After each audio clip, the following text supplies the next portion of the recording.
मुकाम बाला से कि ये कुछ हुआ कि इज्जत भी लूटी गई, आपसे 70-80 हज़ार रुपये भी लिए गए, ये तमाम चीज़ों का मुतालबा क्या करेंगे आप? सर इतना कुछ हो गया, पैसे भी ले लिए, इतना हो गया, इज्जत की भी बात आई, फिर भी बच्ची नहीं मिली। पहली बात तो ये कि ना इनसे भी पूछा जाए, इनका भी रिमांड लिया जाए और इनके ऊपर भी केस किया जाए इंस्पेक्टर साहब। इनको जो है ना इनको भी सजा दी जाए, फांसी के तक पे भी चढ़ाया जाए।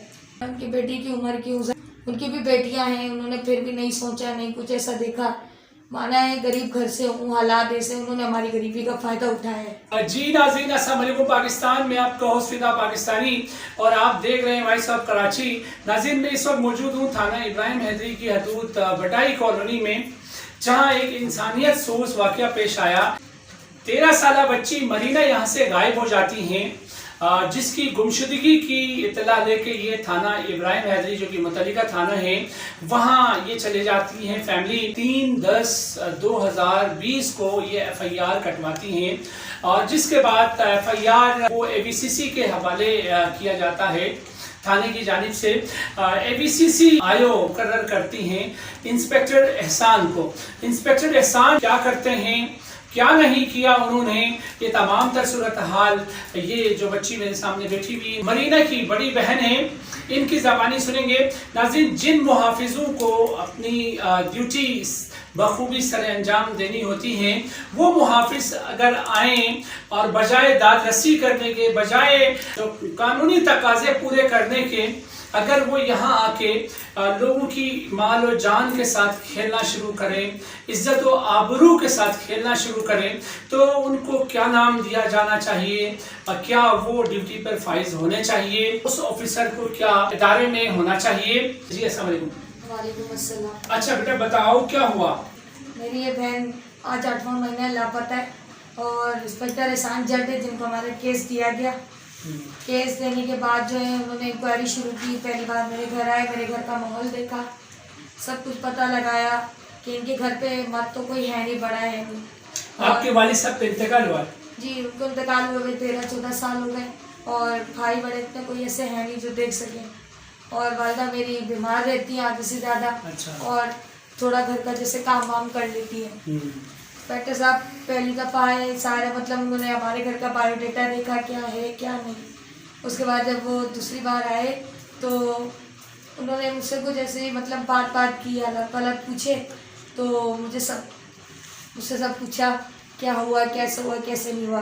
तो फिर उन्होंने मुझे कहा कि ना आपको ना कुछ पैसे देने पड़ेंगे 30,000। तो मैंने पूछा भी किससे, उन्होंने कहा इन काम में 30,000 रुपये लगते हैं। हमने कहा हमारे पास अभी इतने नहीं, हमने उन्हें 15,000 दिए।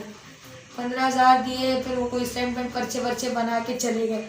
उसके 2 दिन बाद वो आए तो उन्होंने मुझे ये कहा कि आपकी बहन का आपकी बहन मालूम हुई है तो आपको चलना पड़ेगा किसी एक को। तो मैं उनके साथ चली गई, हम तो उन पर भरोसा करेंगे, यकीन करेंगे। तो मैं उनके साथ चली गई, वो किसी CBO के रास्ते पे ले गए, 2 दरिया के रास्ते पे। वहाँ उन्होंने गाड़ी रोकी तो मुझे लगा हो सकता है कोई इम्पोर्टेंट बात करेंगे मेरी बहन के हवाले से। तो उन्होंने ना मुझसे ही उल्टे सीधे सवाल शुरू कर दिए।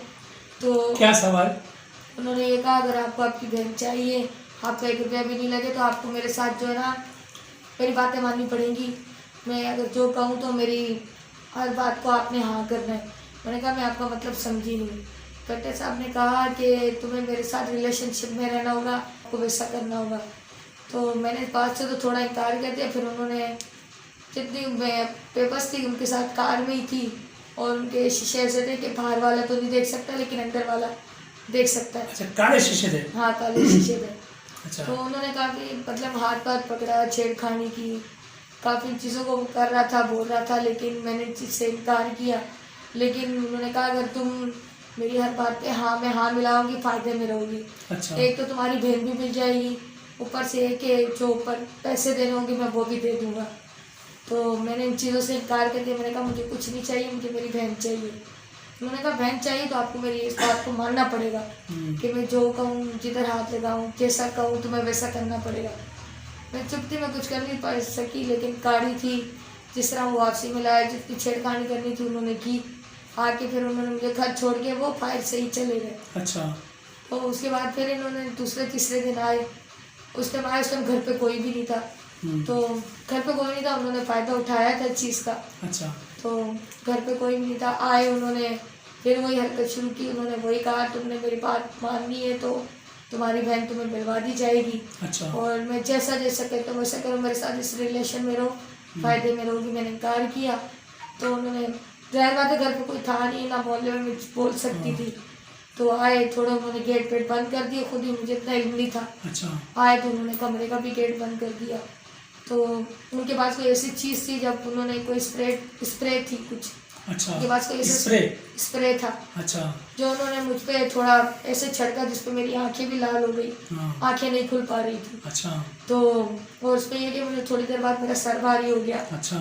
जितने में मेरा सर भारी हुआ उन्होंने हाथ लगाना शुरू कर दिया, यहाँ वहाँ छेड़ना। तो लिटा दिया, बिठा दिया, लेकिन मैं खुद को नहीं बचा पा रही थी क्योंकि कोई ऐसी दवाई थी जिसमें मेरे को खुद होश नहीं था। उसके बाद क्या किया उन्होंने, क्या नहीं किया, जहाँ तक मुझे थोड़ा होता कि वो ऐसा कुछ कर रहे थे अच्छा। जिससे मेरे को महसूस हुआ। अच्छा। तो ये असर का टाइम था, असर के टाइम से लेके मगरिब तक मुझे होश आया था। अच्छा। मगरिब उठी तो देखा वो था ही नहीं इंस्पेक्टर। अच्छा। जा चुके थे, गेट खुले हुए थे मेरे घर के। जब आपको होश आया तो? जब मुझे होश आया, गेट अच्छा। खुले हुए थे। उसके बाद जो है ना, मुझे इतना तो महसूस हो गया था, जब दुपट्टा ही नहीं, कपड़े थोड़े ऐसे थे कि मेरे साथ इन्होंने ऐसे हरकत की है। उस हरकत की है तो मैं चुप थी, ना इधर कह सकती थी ना वहाँ कह सकती थी। मैं फिर खामोश रह गई। अच्छा। फिर इनका कुछ, इन्होंने मुझसे रब्ता किया। तो आप क्या समझते हैं, आपके साथ ज्यादती किया हुआ? नहीं, गलत तो हुआ है। अच्छा। गलत हुआ है, ज्यादती हुई? हाँ वो तो उन्होंने की है। अच्छा।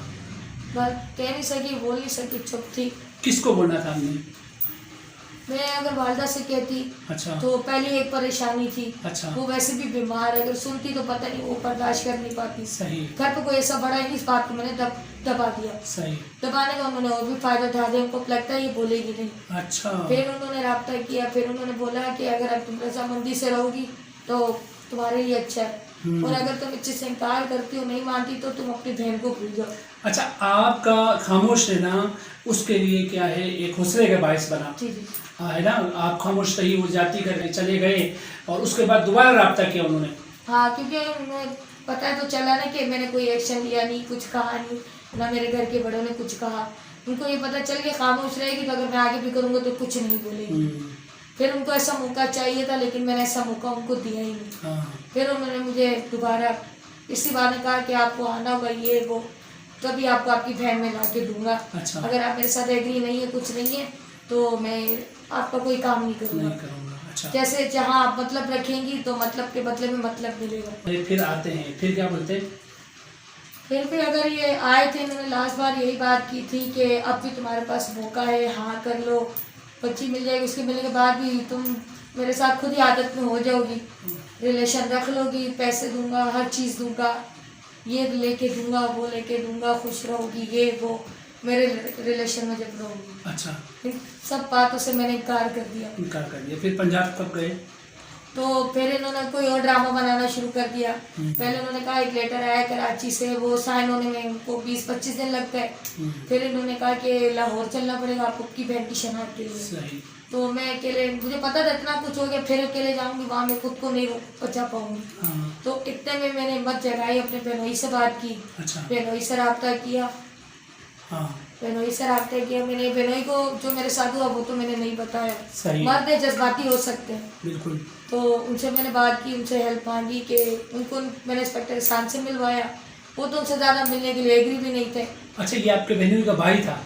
तो फिर उनके भाई आए। अच्छा। उन्होंने बात की इंस्पेक्टर से राब्ते रखे। तो मैं थोड़ा साइड हो गई। फिर उन लोग कहते हैं ना कि लड़की हमारी ज़ात आगे नहीं जाती, तो फिर उनके बाद उन्होंने थोड़ा हाथ डाल दिया। उनके हाथ डालने के बावजूद भी एक बार मैं, मेरे बहनोई और उनके भाई हेडक्वार्टर गए, उनके ऑफिस ABCC, वहाँ भी मुझे अंदर अकेले भेजा गया। अच्छा, आपको अकेले बुलाया ABCC के अंदर कमरे अकेले में? बुलाया, जिसमें से मेरे बहनोई भी एग्री नहीं थे और अच्छा। मेरे बहनोई के भाई भी। लेकिन फिर भी उन्होंने कहा हम बाहर खड़े, कोई ऐसी बात हो नहीं सकती। अंदर गए, वहाँ भी उनकी वही हरकतें थी। अच्छा, छेड़छाड़ वहाँ पर भी वहाँ किया? भी उन्होंने की, कमरे के अंदर? जी। उसी से तो मैं फिर थोड़ा बाहर आ गई, लेकिन मैंने घर भाई वालों को कुछ भी नहीं बताया। सही। हालांकि वो भी डर थे। उन्होंने पूछा कुछ कहा क्या, मैंने कहा नहीं, बस पूछताछ की गई थी। हाँ।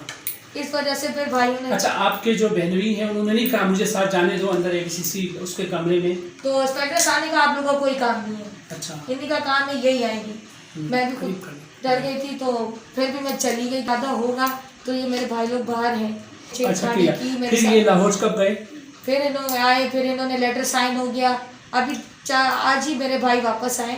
अच्छा, आज ही आए? आज ही आए। कहाँ से? ये डेरा इस्माइल खान से, रहीम यार खान से आए। रहीम यार खान से, जहाँ इन्होंने मेरे भाई को छोड़ दिया। अच्छा, कितने पैसे लगे? कुछ पैसे लिए? टिकट विकेट वहाँ जाने के टिकट वगैरह और अखराजात जो थे वो किसने उठाए? पहले तो उन्होंने तलाशा दिया कि इनकी तरफ से सब हो रहा है। अच्छा। उन्होंने कहा हमारी मोबाइल जाएगी, उसमें आपको चलना पड़ेगा। हाँ। फिर मेरे भाई बहनों के भाई ने कहा मैं भी साथ चलूंगा। उन्होंने कहा ठीक है आप दोनों चले। जब उनको पता चला अकेले मुझसे आसरा नहीं हो रहा, फिर उन्होंने मेरे भाई से मतलब बहनोई के भाई से रब्ता किया। तो उन्होंने फिर कहा कि ना हम गाड़ी में जाएंगे। फिर कहा गाड़ी में आप लोग थक जाओगे, आप बस करा लो, मैं गाड़ी में आऊंगा। फिर उन्होंने कहा मेरी भी टिकट करवाओ बस की। अच्छा। जो मेरे साथ इन्फॉर्मेशन है उसका भी खर्चा आप करोगे, मेरा भी खर्चा आप करोगे। मेरे भाइयों ने मना नहीं किया, उन्होंने कहा ठीक है। लेकिन उन्होंने कहा आप एक जाओ, ये नहीं जाएगी, मेरी जरूरत तब पड़ेगी जब बच्ची को मिल जाएगी, तब आपको बुलाया जाएगा। मैंने कहा ठीक है। फिर इन लोग यहाँ से टिकट करवाने गए। अब इतवार था, अब इतवार में गाड़ियाँ टिकट बंद थी। इंस्पेक्टर साहब ने कहा कुछ भी हो कार बुक कराओ। जिसपे कार बुक कराने वाले ने कम से कम 30,000 मांगे आने जाने के सिर्फ जाने के। अच्छा। इंस्पेक्टर साहब को बताया, उसने कहा कोई बात नहीं चलो। पैसे किसने देने थे? ये भाई ने, मेरे बहनोई के भाई अच्छा। ने। इंस्पेक्टर साहब ने कहा कुछ नहीं होता, कार अच्छी होनी चाहिए। अच्छा, यही भी होनी चाहिए। और इतनी हो नहीं पा रही थी, फिर इत्तेफाक था तो टिकटें मिल गई। वो सब भी कर लिया था, कैंट पे भी पहुंच गया। इंस्पेक्टर साहब ने कहा आज जाना कैंसिल हो गया, कल चलेंगे। फिर कल वो टिकटें मिली। अच्छा, बस भी इनकी तरफ से हो, VIP बस हो, सुकून वाली हो, अच्छी हो, वो बस की। फिर टिकटें भी सब मेरे बहनोई के भाई ने की। वहाँ जो रूम लिया उसका भी खर्चा इन्होंने किया। उनका खाना पीना तो 2,000 से कम था नहीं, एक बंदे का। 2,000? तो खाता क्या था ये? जैसे कढ़ाइयाँ हो गई, सादगी में तो हमने कोई देखा नहीं। भाई हमारे हर एक चीज़ की सबूत दे रहे थे, पिक दे रहे थे। अच्छा। कढ़ाई हो गई और जैसे बड़ी बड़ी डिशें हो गई, वो इनकी पानी की बोतलें। अच्छा, फिर ये गए कहाँ? ये लाहौर गए। तो लाहौर क्यों? इन लोग ने कहा कि एक साइन लेटर है जो लाहौर से साइन होगा। वो साइन होते ही हम पूरे पंजाब पे घूमे। वो लेटर किस चीज़ का था? उस लेटर पे परमिशन लेटर था। अच्छा। कि उस पर एक बार साइन हो जाए, परमिशन हो जाएगी, फिर हम आपकी बहन को आराम से ढूंढेंगे। उसके लिए भी 18 से 20,000 बताए गए। अच्छा। जिसमें से मेरे बहनोई के भाई ने 10,000 दिए। अच्छा, वहाँ पहुँचने के बाद भी वो पैसे मांगा? हाँ, उसके बाद भी पैसे नगद लिए, परमिशन लेटर के लिए। अच्छा। कहा कि इधर भी आपको 10,000 देने पड़ेंगे। जिसमें मेरे बहनोई के भाई को तो अंदर जाने नहीं दिया, कहा कोरोना है तुम यहीं रहो। जबकि वहाँ से आए, उनके हाथ पे कोई भी लेटर नहीं था। अच्छा। वो वहाँ से चले गए। 10,000 रुपये ले लिए? अच्छा। कहा कि वो लेटर के लिए अंदर दिए। अच्छा। फिर इन्होंने कहा अब यहाँ से जाना है रहीम यार खान। रहीम यार खान के लिए भी VIP कार करवाई बुकिंग पे। ना उनको किसी बस में जाना था, ना रिक्शे में, ना कुछ। वो भी कर लिया। रहीम यार खान गए, जहाँ के अंदर के कोई गांव है जिनका कोई नाम है, थोड़ा मुझे आ नहीं रहा, ढोलकपुर कोई ऐसा नाम है। ढोलकपुर, जहाँ वो ऑफिस गए। वहाँ भी बच्ची का निकाह नामा दिखाने के लिए, उसके लिए कम से कम 10-15-20,000 वहाँ भी लगाए गए। अच्छा। हाँ, वहाँ भी 10-15? हाँ, निकाह नामा दिखाने के लिए 10-15 हज़ार रुपये लगे? वहाँ भी लगे। अच्छा। कि इनको वो देनी पड़ेगी जो इनकी बख्शिश या कुछ होती है। अच्छा। यहाँ भी लगेगा, ऐसे कोई नहीं दिखाएगा। वो किसको देने थे 10-15 हज़ार रुपये? वो भी इंस्पेक्टर ने लिए थे, नाम तो उनका लिया था जो दिखाएंगे। अच्छा। लिए उन्होंने थे। निकाहनामा दिखाने के 10-15 हज़ार रुपये? जी। वाह।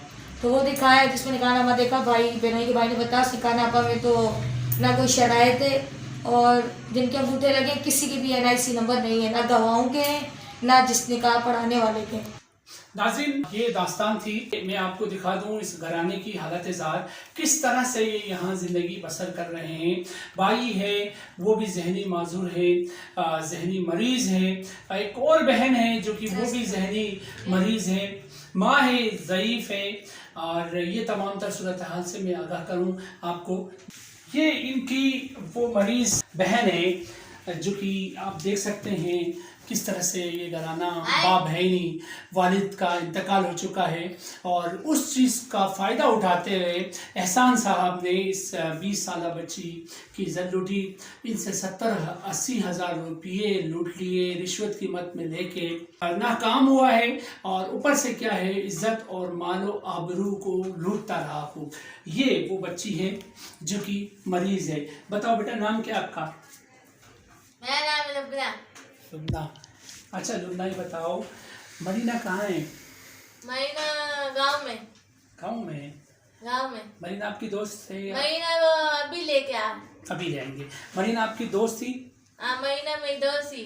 अच्छा, आप खेलती थी मरीना के साथ? हाँ, मरीना के साथ खेलती थी। क्या खेलती थी मेरी बच्ची? चमचम खेलती थी। कैसे? ऐसे। ऐसे खेलती थी? हाँ, चमचम खेलती थी। मरीना अच्छी थी? हाँ, मरीना अच्छी थी। अच्छा मरीना वो तस्वीर में पापी देती हूँ। अच्छा। मरीना यहाँ पर तस्वीर में भी पापी देती, इधर भी पापी देती हूँ। इसको पकड़ा अपनी दे। ये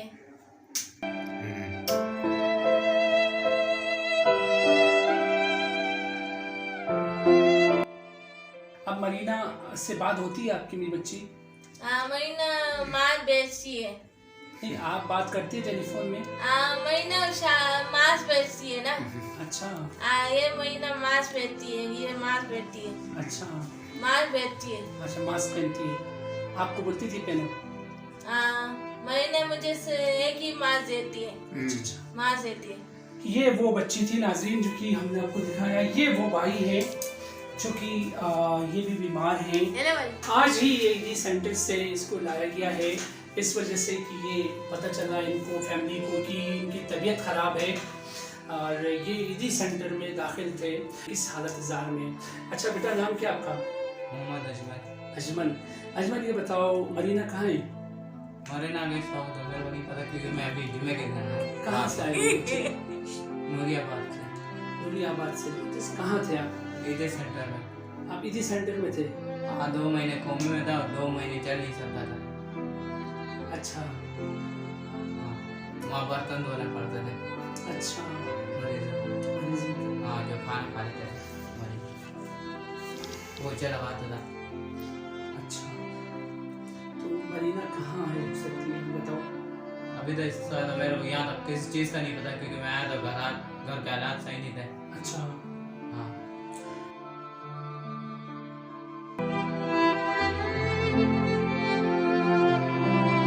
तबीयत क्या खराब है? तबीयत ये सांस की बीमारी मेरे को। अच्छा। एक्सीडेंट हो गया था मेरा। अस्सलाम वालेकुम। अच्छा अभी जी बताइएगा, हुआ क्या ये? बेटा मेरी मांस बेचने जाती थी। अच्छा। 10वें महीने पहली तारीख से गई, अभी तक वापस नहीं है। आप आला हुकाम से क्या मुतालबा करेंगी? मैं चाहती हूँ कि उसको भी फांसी के तख्ता है, वो चढ़े और कुर्सी से गुजरे। जैसे हमारे पे तकलीफ कट रही अल्लाह उस पर काटे। आज जब हम बच्चे से बगैर दूर बैठे कि आज हम चाहते कि हमारे बच्चे सारे मौजूद हो।